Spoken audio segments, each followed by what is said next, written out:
Tema 9, la segunda parte, eh, específicamente las causas que excluyen la culpabilidad, la fase negativa, circunstancias que impiden que podamos hablar de culpabilidad. Como les anuncié, estas causas las vamos a examinar relacionándolas con cada uno de los tres subelementos o tres exigencias de la culpabilidad.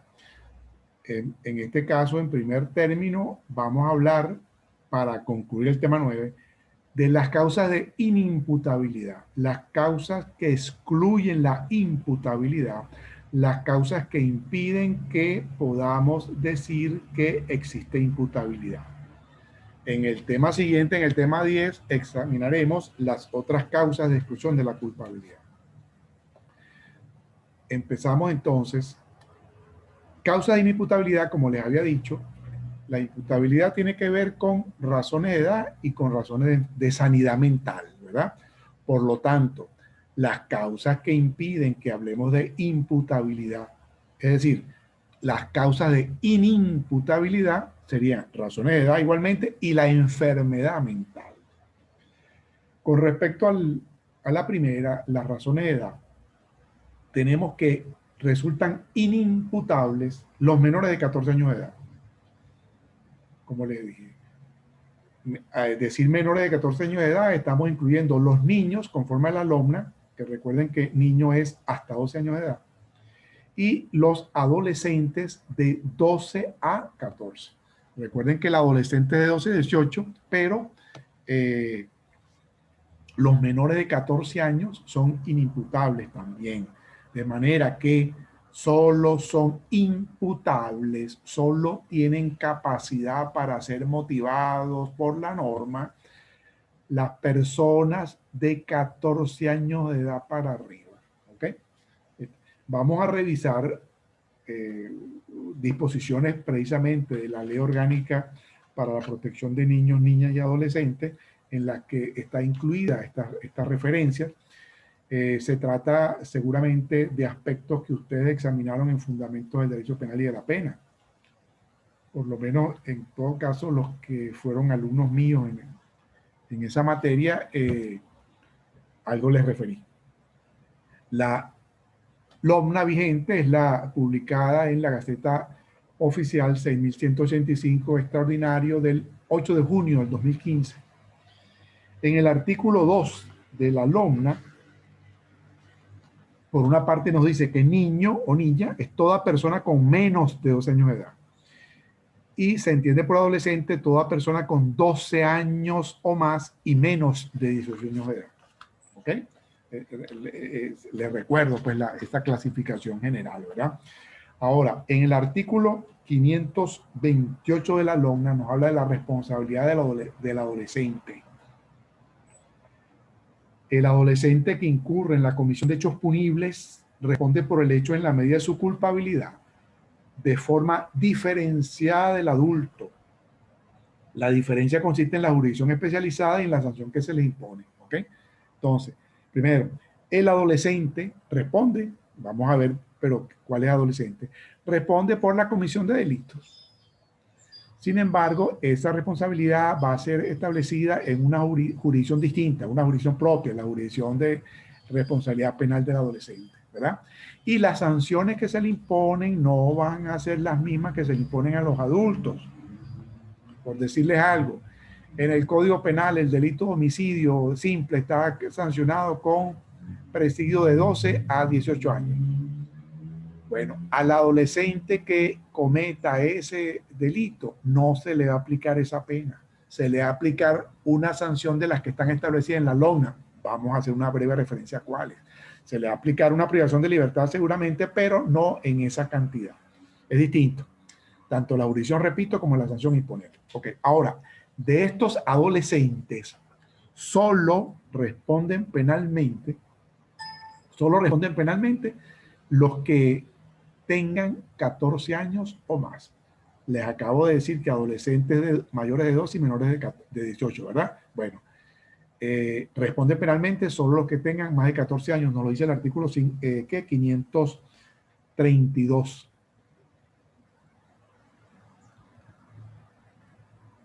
o 531 antes de eso. Las disposiciones de este título, estamos hablando de la LOGNA y es un artículo dentro del título de la responsabilidad penal del adolescente. Las sanciones de este título serán aplicadas a todas las personas con edad comprendida entre 14 y menos de 18 años al momento de cometer el hecho punible. ¿Ok? Aunque en el transcurso del proceso alcancen los 18 o sean mayores de esa edad cuando sean acusados o acusadas. En todo caso, mayores de 14 y menores de 18. Lo ratifica el 532. Ratifica que solo ese grupo de adolescentes va a responder penalmente, solo ese grupo de adolescentes es imputable. Ratifica que los demás, los niños y los adolescentes de 12 a 14 son inimputables. En el 532, cuando un niño, niña o adolescente menor de 14 se encuentre incurso en un hecho punible, solo se le aplicarán medidas de protección de acuerdo a lo previsto en la ley. Es decir, serán sometidos a las medidas de protección que están previstas en la LOGNA, pero que es jurisdicción de adolescentes, pero no penal. ¿Ok? Esto es importante. A los niños y adolescentes menores de 14, niños son menores de 12, y los adolescentes menores de 14, solo se le aplicarán medidas de protección, ¿no? No se le aplican sanciones penales. La última referencia que quiero hacer es en el artículo 620 para completar lo que les decía de la responsabilidad diferenciada con respecto al adulto. Las sanciones están previstas en el artículo 620. Las sanciones penales que se le puede aplicar al adolescente, recuerden, mayor de 14 y menor de 18 cuando cometan delito, serán orientación verbal educativa, imposición de reglas de conducta, servicios a la comunidad, libertad asistida, semilibertad o privación de libertad. Son, digamos, sanciones de la más leve a la más grave, que es la privación de libertad. La privación de libertad solo se aplica para algunos delitos. ¿Ok? La privación de libertad, dice el artículo 628, es una medida sujeta a los principios de excepcionalidad. No va a ser siempre, dependiendo también de las características del hecho, las características del adolescente, y de respeto a la condición peculiar de la persona en desarrollo, y solo podrá ser aplicada al adolescente, en primer lugar, por delitos de homicidio, salvo el culposo, violación, secuestro, delitos de drogas en mayor cuantía, abuso sexual con penetración, sicariato o terrorismo, y en esos casos la pena privativa de libertad que se le imponga no podrá ser menor de 6 ni mayor de 10. ¿Ok? Recuerden el ejemplo que les coloqué, por ejemplo, homicidio doloso simple, la pena es 12 a 18 años de presidio, no le van a aplicar eso. Lo más que le pueden aplicar son 10 años, perdón, de 6 a 10 años.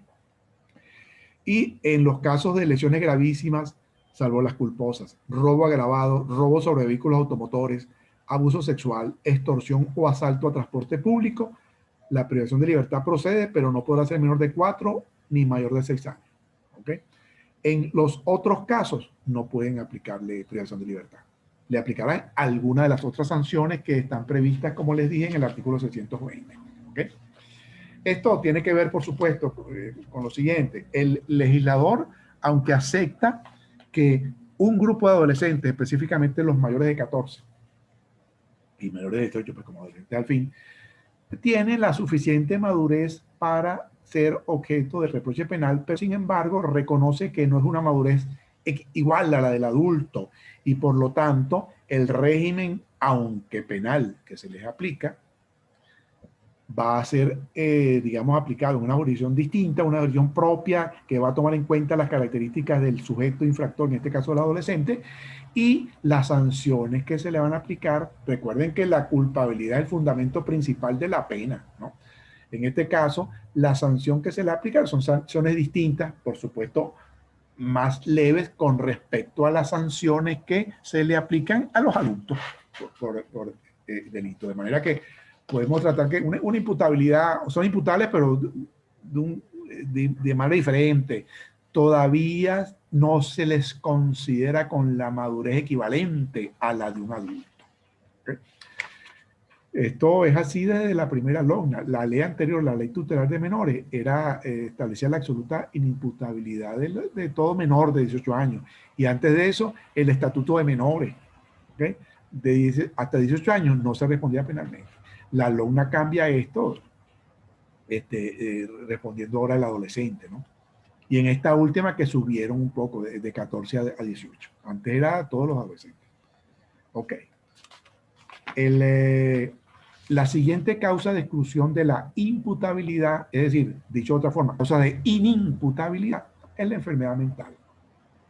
Como les señalé, en el artículo 62 del Código Penal se establece que no será punible quien haya cometido el delito en estado de enfermedad mental suficiente para privarlo de la conciencia o de la libertad de sus actos.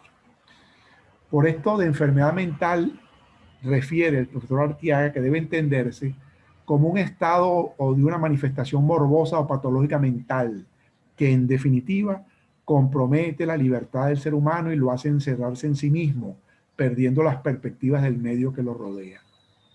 Pero es importante lo siguiente, no es la simple enfermedad mental. Debe establecerse que la enfermedad mental, yo prefiero hablar en general de cualquier trastorno mental, anomalía, alteración psíquica en todo caso. ¿Por qué? Porque lo importante no es el nombre, digamos, sino la consecuencia. Para que pueda excluir la imputabilidad, es necesario que la consecuencia sea que el sujeto en el momento de cometer el hecho se encontraba privado de la conciencia o libertad de sus actos. Eso es lo importante. Precisamente el jurista, en este caso el intérprete de la ley por excelencia, el juez, pues se debe asesorar de los expertos forenses, psiquiatras forenses, y ellos son los que le determinarán si ese señor en ese momento padecía tal enfermedad, tal y tal cosa, y estaba, por lo tanto, la consecuencia era que actuó privado de la conciencia y libertad de sus actos. Eso es lo que va a determinar o en lo que se va a apoyar el juez para establecer que el sujeto es inimputable. Debe entonces constatarse que el individuo, por la enfermedad que padece, por la enfermedad mental que padece, se encuentre privado de un sano juicio ético, imposibilitado para percibir el significado ético-social de su acción, comprometido altamente en su percepción de la realidad. Debe constatarse que el individuo estaba imposibilitado para autodeterminar.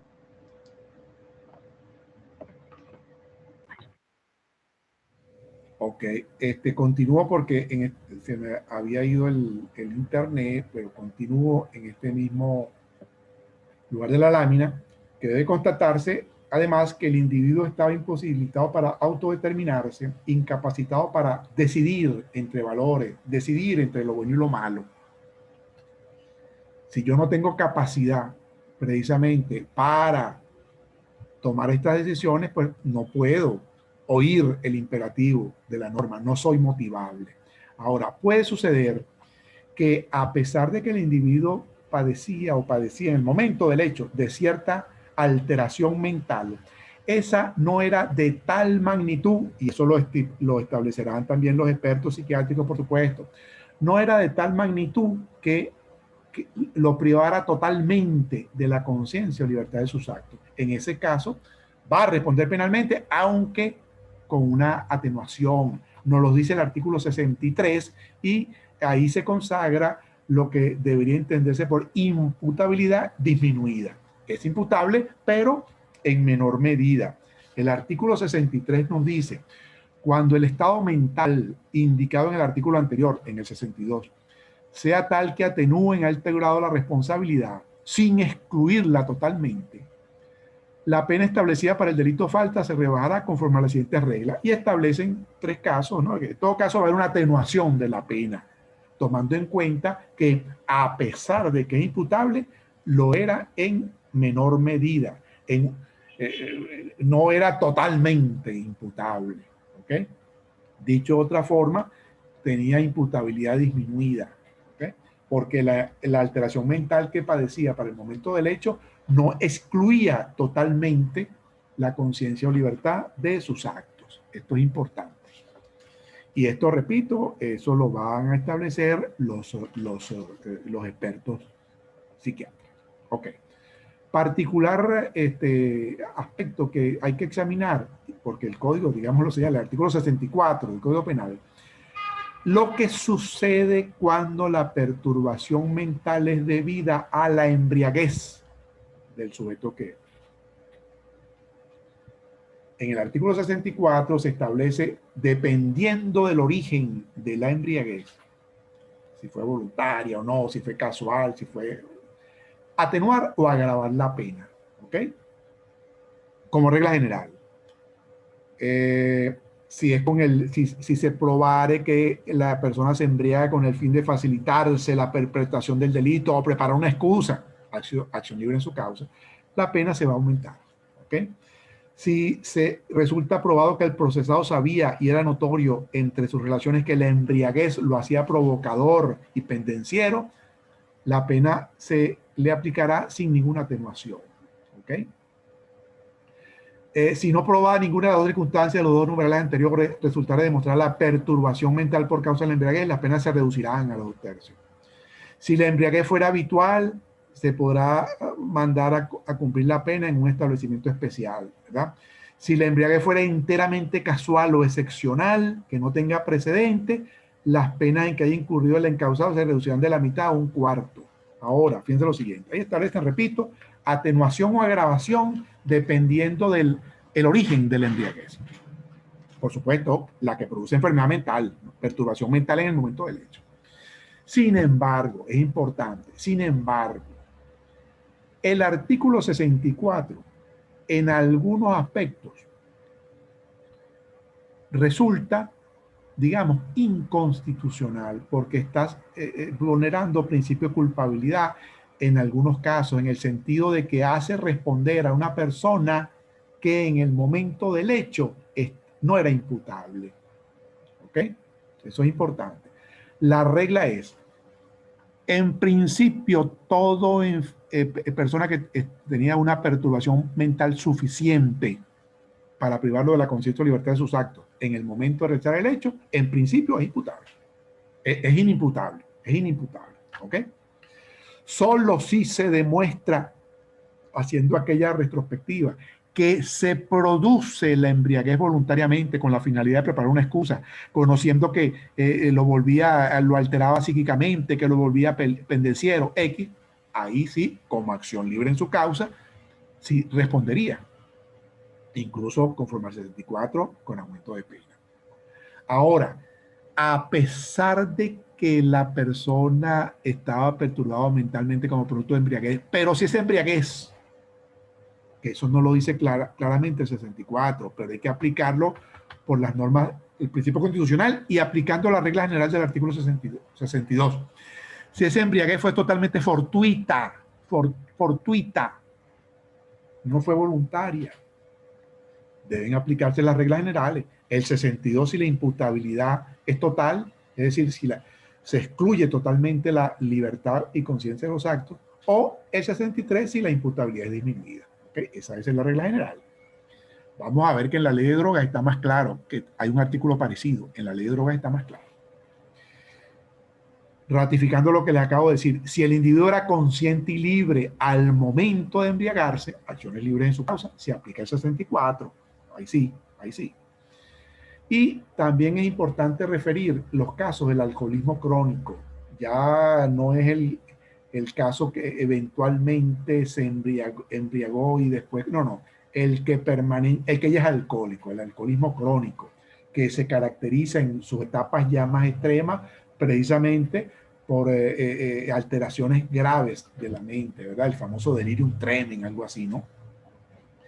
Si se produce como consecuencia del alcoholismo crónico un estado permanente, pues de perturbación grave de la capacidad de entender o de querer, por supuesto, las reglas generales, inimputabilidad total por el 62 o la disminuida por el 63, ¿ok? Según se trate. Pero esto es importante. En la ley de drogas está un artículo parecido, pero mejor redactado, más garantista y no tiene nada de inconstitucional. El 180 de la ley orgánica de drogas. Pero ya esto es cuando la ingestión fue de droga, ¿no? Primero, el numeral 2 dice, si, bueno, el numeral 1 en todo caso, voy a hacer una breve referencia es el caso de la acción libre en su causa.